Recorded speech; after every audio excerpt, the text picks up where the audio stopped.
3 kilometers underground, a miner is lying flat on his stomach in a crack in the rock 30 centimeters wide. The temperature is 66 degrees. The walls are literally moving.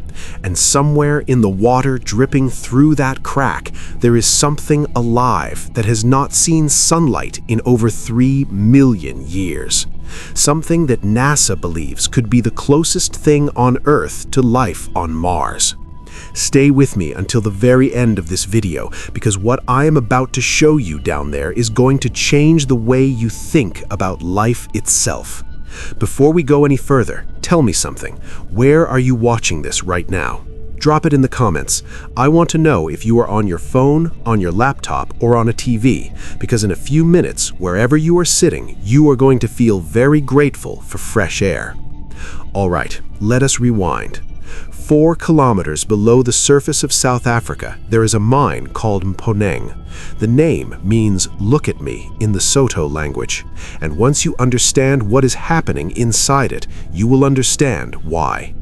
Mponeng is not just the deepest mine on Earth, it's the deepest place on the planet where human beings physically go to work every single day. We're not talking about a drill hole, we're talking about a full underground city.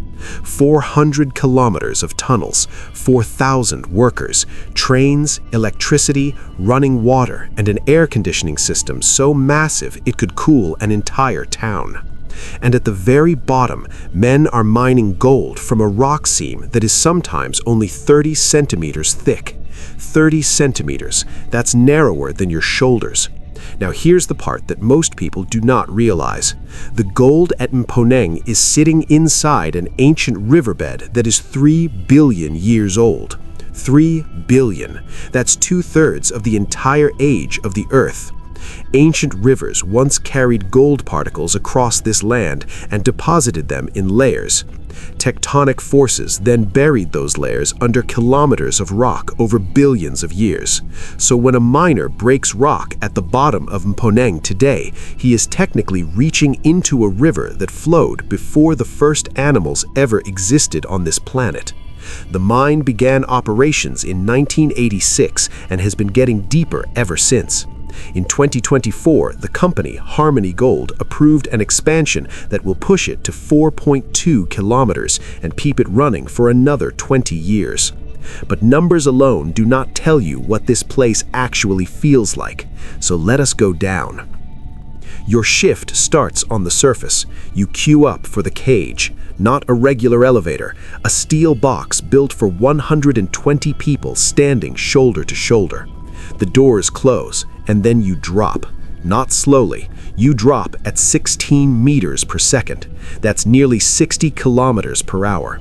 Your ears pop the way they do on a plane. Your stomach floats, and you do this for 4 minutes straight before the first stop at 2.5 kilometers down. From there, you transfer to a second cage. Then you walk or ride a small underground train through tunnels that go on for hundreds of kilometers in every direction. The total journey from the surface to your working area takes over an hour. In the farthest sections, it takes 3 hours each way. Out of an 8-hour shift, up to 6 hours can be spent just traveling. But here's what hits you before you even reach your destination: the heat. At 1 kilometer deep, it starts feeling warmer. At 2 kilometers, it's genuinely hot.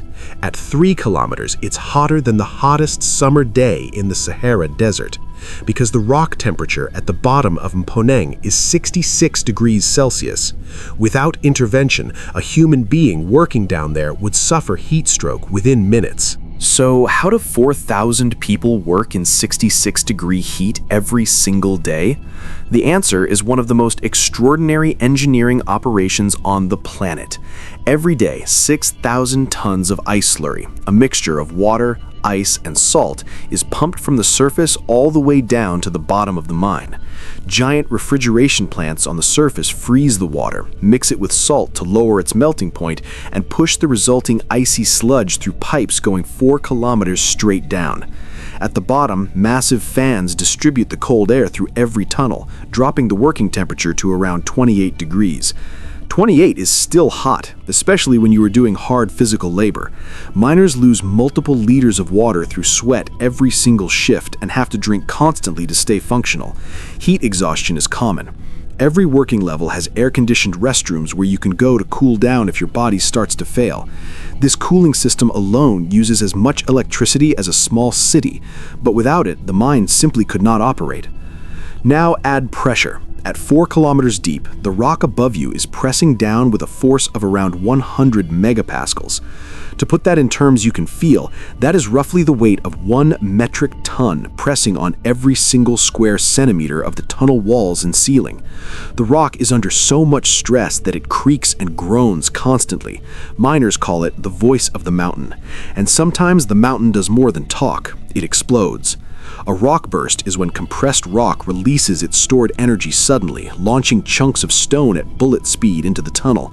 It is the leading cause of death in deep mines worldwide. In March of 2020, a seismic event of magnitude 2.0 hit Mponeng and killed 3 workers. In 2007, a rock shift caused a tremor of magnitude 1.9. The walls literally jumped.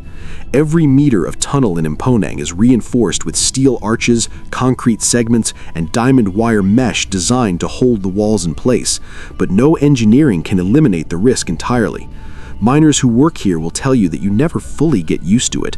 You learn to live with the knowledge that the mountain decides, every day. And then there is the darkness. When your headlamp goes out at the bottom of Mponeng, you experience something that does not exist anywhere on the surface of the earth. Absolute zero darkness. Not dim, not dark like a room with the curtains closed. 0 photons. Your eyes have nothing to adapt to, nothing to process. The dark is so complete that it feels like a physical weight pressing against your face. And somewhere in that darkness, in the cracks of rock that have been sealed from the surface for millions of years, something has been living this entire time. Something that is about to change everything. Here is what I promised you at the beginning.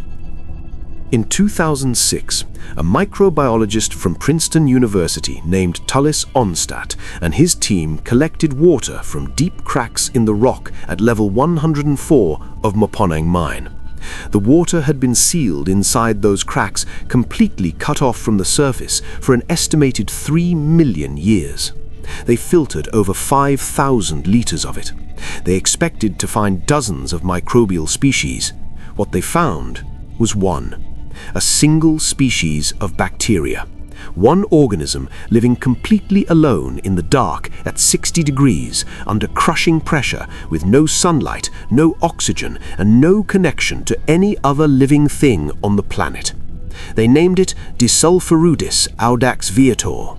The name comes from Jules Verne, from a hidden Latin message in Journey to the Center of the Earth that reads, "Descend, bold traveler, and you will reach the center of the Earth." The scientists said when they heard that phrase, they knew immediately that is exactly what this thing is. And here is what makes it genuinely unlike anything else ever discovered. Every other living organism on Earth is connected to the sun.